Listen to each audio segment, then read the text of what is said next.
பேசலாம். Bible note கேள்வி கேட்க போறேன். மனுஷனுடைய ஜீவன் உடலில் எங்கே உள்ளது? தெரிந்தவர்கள் யூடியூபிலும் வாட்ஸ்அப்பிலும் சொல்லலாம். பிரைசலாட். இஸ்ரேல் ஜோசப் இப்போ ஒரு கேள்வி கேட்டார். அவர் கேட்ட கேள்வி அநேகருக்கு புரிந்திருக்கும். அவர் என்ன கேட்டார்னா, மனுஷர்களுடைய உயிர் அல்லது ஜீவன் இது அவர்களுடைய உடம்பில் எந்த பகுதியில், அவங்களுடைய சரீரத்தில் எந்த இடத்தில் இருக்கிறது? இப்போது பொதுவாக ஒரு மனுஷனுக்கு உயிர் எதில் இருக்கிறது?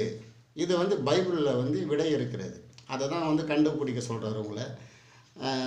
நீங்கள் பைபிள் நல்லா தெரிந்தவர்கள் இதை ஈஸியாக சுலபமாக சொல்லலாம். ஆமாம். அப்போது அவர் கேட்ட கேள்வி என்னன்னா, மனுஷனுடைய உயிர் அவர்களுடைய உடம்பில் எதிலே இருக்கிறது? மூளையிலையா அல்லது இருதயத்திலையா இல்லை நரம்பு சதை எலும்புகள் இல்லையா? எதிலே இருக்கிறது? பைபிளில் இதுக்கு விடை இருக்கிறது இல்லையா? சரி, ஓகே.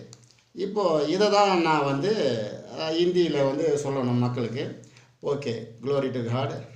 जय मसीह की। बाइबल में एक प्रश्न, मनुष्य का जीवन उसके शरीर में कहाँ है? मनुष्य का जीवन उसके शरीर में कहाँ है?